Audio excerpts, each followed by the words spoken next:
Hello and welcome to episode 57 of Things I've Learned from Barry Harris. I thought today we would talk about the importance of understanding just 5 as opposed to 2-5. So in Barry's way of thinking, he says it's nonsensical to play 2-5 when 2 is already part of 5. And before, a lot of people get bent out of shape about it, it actually makes a lot of sense, and it makes your life easier to look at it that way. It's broken up into, instead of 2 things, it's just 1 thing. Now there's a lot of things in that 1 thing, and that's what we'll get to. And then you'll see how, if you think about it as just 5, it's going to include everything and even more than people that look at it as 2-5. So let's take, for example, C minor to F7. And let's say maybe we'll use as an example the 3rd and 4th bar of a blues in F. So we got 1, 2, 1, 2, 3. Here we go. There it is. Okay, so we'll think about that. So again, Barry's way of thinking about it is forget about C minor, just think F7. Now, what he means by forget about C minor is not that you're not going to use C minor, but you don't have to even consider it because it's already part of your things that you consider for F7. I'll give you an example. So one of the things Barry talks about on a dominant or F7 scale, he says there are 3 important arpeggios. One that's found on the root, and what he considers an arpeggio is a triad with the bottom note repeated on top. So if we have the one on the root would be F major. So that's inverted. Then he says there's an important arpeggio found on the 7th, which for F7 would be E flat. So it would be E flat major arpeggio. Then he says, and this is the important one, he says there's an important arpeggio found on the 5th, which of course gives you that C minor. And obviously in reverse. So now let's just take a look at what knowing just that small amount can do for you in terms of thinking about a 2-5. Okay, so let's take a phrase. Let's just create a phrase. Let's just say, let's start on the 4, and we'll come down to the 2nd. Now I'm thinking only F7. Start on the 4, come down to the 2nd, and the 2nd is also happens to be the 5th of that C minor. So maybe we'll come down a nice C minor arpeggio. So maybe we'll say, and then we'll end it with, or something like that. Let's see. Yeah. So maybe let's try that one. 1, 2, 1, 2, 3.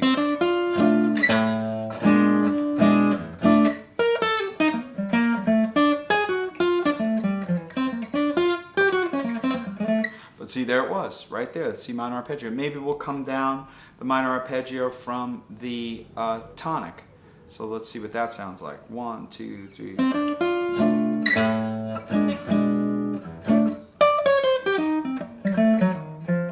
That works. Let's see. It's pretty, really pretty. Let's think of coming down, instead of the C minor, let's think of coming down the E flat major arpeggio. So let's try that. So let's try that. Let's see.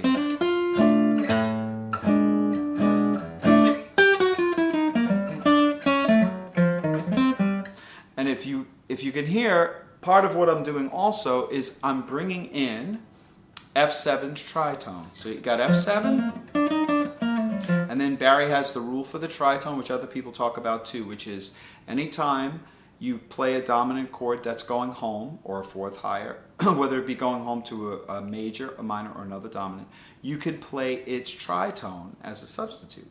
And the tritone of F7 is B7.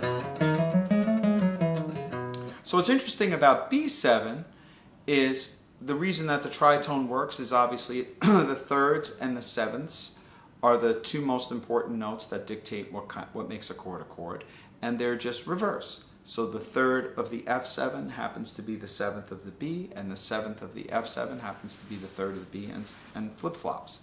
So therefore, anything that we do on the F7 and all the important arpeggios that we can do on the F7, we can also do on the B7.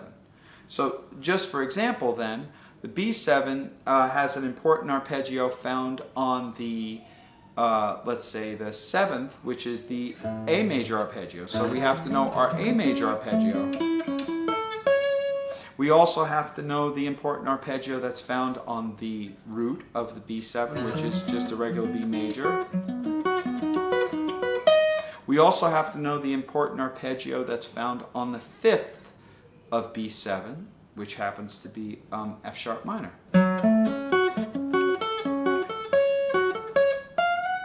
So those important arpeggios can also be included in F7. So let's try to use one of those things, and also all the other things that we know how to do. But let's try to use one of those important arpeggios. So let's say,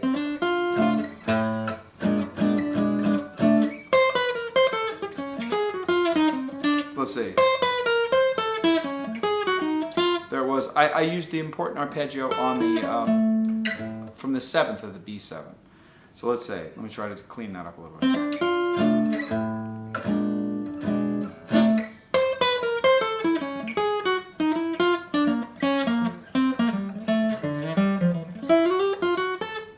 So it works. Then I ended on B flat because that's the next chord that's going to. So let's try also what's nice things are. From F7, obviously we know how to play the scale up and down. We know how to play the scale in thirds. We know how to play the scale in triads. We know how to play the scale in chords.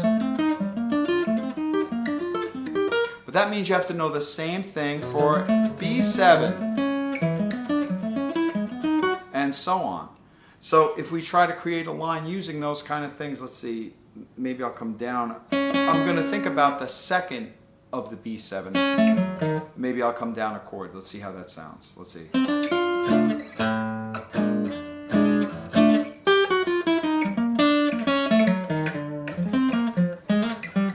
There it was. So how did I do it?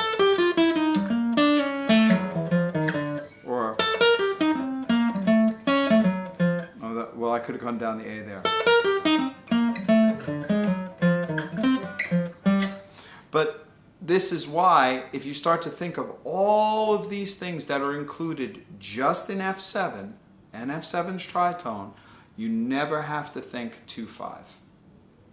And I would just suggest this for everybody that is going to immediately disagree with it, argue with it. It's totally fine. You could do that. I would say, try it. Try thinking of it this way and see how free you start to feel. Instead of having to think that you have one bar of C minor and one bar of F7, if you just think F7 the whole way. And F7 the whole way also means all those important arpeggios. It means all those half-step rules that you learned. It means all the chords up and down. It means all the triads. It means the important arpeggios, like I said, but it also means the tritone, the B7, and all of the things that we just said about F7 you could think of for B7.